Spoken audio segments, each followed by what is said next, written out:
يا أيها الذين آمنوا أطيعوا الله ورسوله ولا تولوا عنه وأنتم تسمعون.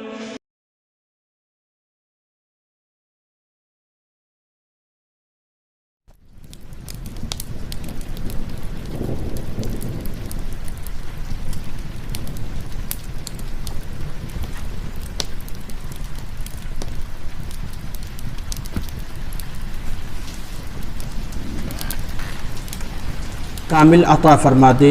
آمین۔ آج کی اس مجلس میں ہماری طرف سے جو پیغام ہے وہ پیغام یہ ہے کہ کووڈ-19 کی اس وبا کے چلتے عالمی پیمانے پر کہیں تو مکمل طور پر کرفیو نافذ کر دیا جاتا ہے، کہیں پہ لاک ڈاؤن کی کیفیت چل رہی ہے۔ لاک ڈاؤن والی جو یہ کیفیت ہے اکثر و بیشتر ممالک اور اکثر و بیشتر ممالک کے اکثر و بیشتر شہروں میں نافذ کی جا رہی ہے۔ مطلب کیا ہے؟ آپ کو اپنے گھروں میں محصور کر دیا گیا ہے، آپ کو اپنے گھروں میں قید کر دیا گیا ہے، وہ صرف اس لیے تاکہ آپ کورونا وائرس کی اس بیماری سے خود بھی محفوظ رہ سکیں اور دوسروں کو بھی اپنے گھروں کے اندر محبوس کر کے دور رکھ سکیں، بچا سکیں۔ محض جان کی حفاظت کے لیے ایسا کیا گیا ہے، محض اپنے آپ کو بیماری سے محفوظ رکھ پانے کے لیے یہ اسکیمیں ممالک، یہ اسکیمیں مختلف شہروں کے سربراہ، یہ اسکیمیں مختلف تنظیمیں، یہ اسکیمیں دنیاوی حکومتیں چلا رہی ہیں۔ لیکن ہم دیکھتے ہیں کہ لاک ڈاؤن کی یہ کیفیت ہو جانے پر بہت سارے ہمارے بھائی جن کا تعلق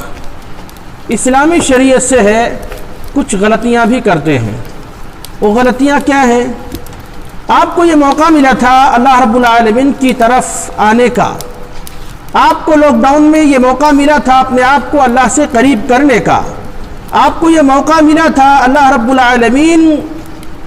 کے دربار میں رو کر کے گڑ گڑا کر کے عاجزی و انکساری کے ساتھ اپنے گناہوں سے پاک و صاف ہونے کا، آپ کو موقع ملا تھا زیادہ سے زیادہ نیکیاں کمانے کا،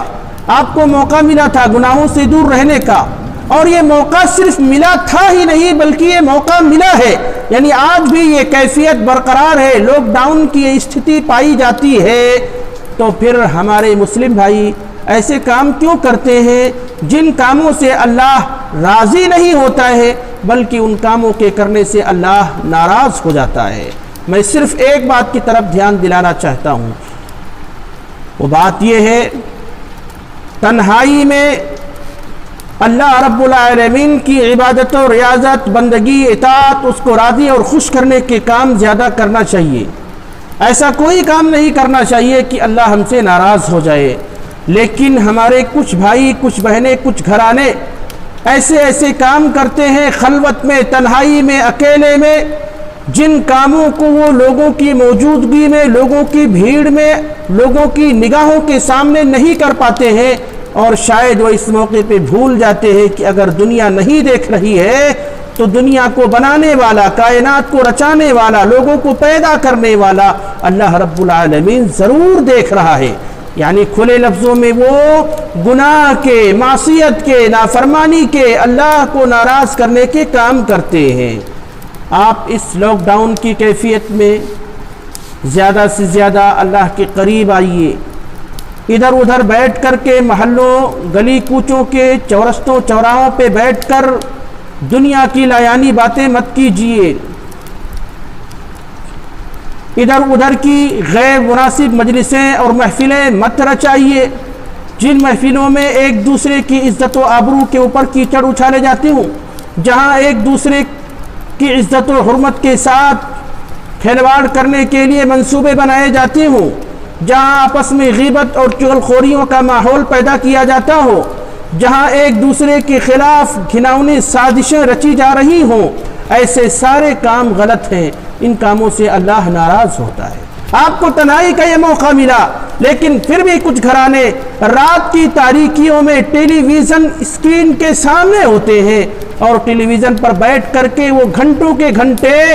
لایانی چیزوں میں، فواحش و منکرات کے دیکھنے میں، حتیٰ کہ فحش فلموں کو دیکھنے تک سے گریز نہیں کرتے۔ وہ گھنٹے کے گھنٹے اللہ رب العالمین کی معصیت میں، اللہ کی نافرمانی میں، فلموں کو دیکھنے میں، ایسی غیر مناسب چیزوں کو دیکھنے میں اپنی ٹی وی کے مادھیم سے لگا دیتے ہیں، جن کو دیکھنا ہمارے لیے نہ تو محفل میں جائز ہے اور نہ ہی خلوت میں جائز ہے۔ لیکن اگر آپ یہ کام خلوت میں کرتے ہو، اگر آپ یہ کام تنہائی میں کرتے ہو، یہ سوچ کر کے کہ اور لوگ تو دیکھ نہیں رہے ہیں، اور آپ غافل ہو جاتے ہو کہ اللہ رب العالمین بھی ہمیں نہیں دیکھ رہا ہے، تو یہ غفلت آپ کو خسارے اور نقصان میں ڈالنے والی ہے۔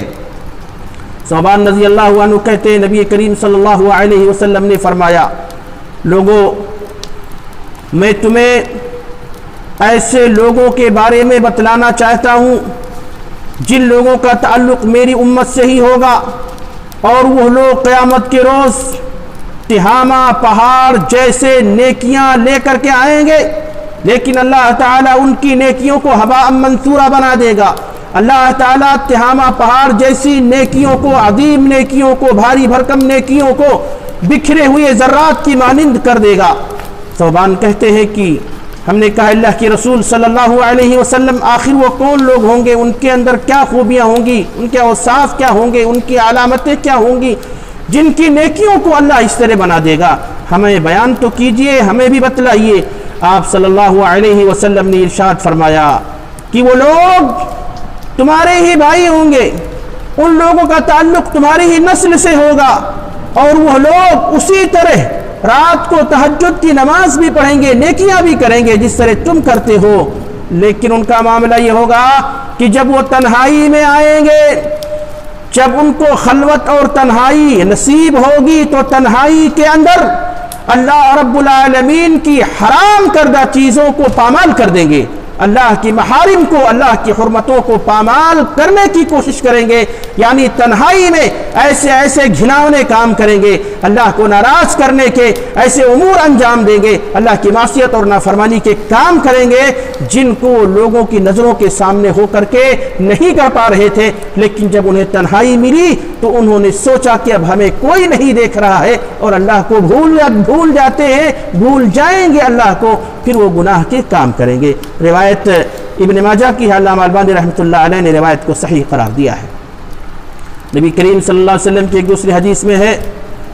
کہ انسان تو اللہ تعالیٰ سے ایسے ہی شرم و حیا کر جس طرح سے تو اپنے گھر کے کسی فرد سے کرتا ہے، یعنی آپ کوئی غلط کام کرتے وقت اپنے گھر کے کسی ذمہ دار کے سامنے وہ غلط کام نہیں کرتے ہو، آپ کو حیا آتی ہے، شرم آتی ہے کہ میرا یہ فلاں ذمہ دار کیا کہے گا۔ آپ اگر گھر کے ذمہ دار سے کوئی غلطی کرتے وقت شرم کرتے ہو تو اللہ رب العالمین سے کوئی بھی غلط کام کرتے وقت اور بھی زیادہ شرم و حیا محسوس کرنا چاہیے۔ یہ روایت بھی السلسلۃ الصحیحہ میں علامہ البانی رحمۃ اللہ علیہ نے اسے صحیح قرار دیا ہے۔ نواس بن سمعان انصاری رضی اللہ تعالیٰ عنہ کہتے ہیں کہ میں نے اللہ کے رسول صلی اللہ علیہ وسلم سے سوال کیا نیکی کے بارے میں اور گناہ کے بارے میں۔ آپ صلی اللہ علیہ وسلم نے فرمایا نیکی اچھے اخلاق کا نام ہے، اچھے اخلاق سے پیش آؤ نیکی ہے، اور گناہ وہ ہے جو چیز تمہارے دل میں کھٹکے اور آپ کو ناپسند ہو، ناگوار ہو یہ بات کہ میرے دل میں جو چیز کھٹکتی ہے لوگ اس سے کہیں آگاہ نہ ہو جائے۔ یہ روایت صحیح مسلم کی ہے۔ مطلب کیا ہے؟ مطلب یہ ہے کہ کوئی بھی چھوٹے سے چھوٹا گناہ، کوئی بھی چھوٹی سے چھوٹی غلطی جس کو آپ اپنے دل میں غلطی یا گناہ محسوس کرتے ہو اور آپ یہ چاہتے ہو کہ میری اس چھوٹی غلطی سے، میرے اس چھوٹے گناہ سے لوگ واقف نہ ہونے پائے، لوگ اسے نہ جان پائے، تو وہی گناہ ہے۔ اگر آپ تنہائی میں ایسے کوئی کام کرتے ہو، خاص طور پر لاک ڈاؤن کے اس سمے میں جن چیزوں کا تعلق گناہ سے ہے، اور یقیناً ٹی وی پر گھنٹوں بیٹھ کر کے لایانی چیزوں کو دیکھنا، فلموں کو دیکھنا،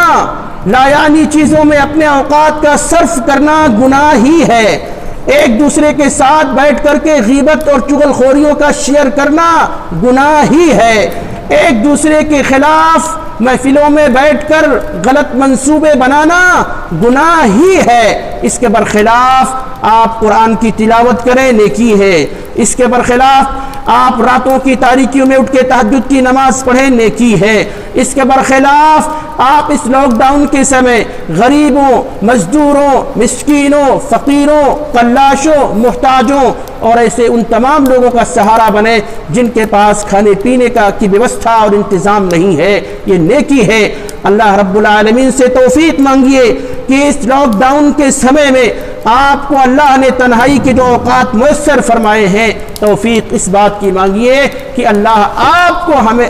نیکیاں کرنے کی توفیق عطا فرمائے اور آپ کو ان تمام چیزوں سے دور رکھے جن چیزوں سے وہ پروردگار ناراض اور ناخوش ہوتا ہے۔ اللہ رب العالمین ہمیں تو اپنی رضا کے کام کرنے کی توفیق بخشے، آمین۔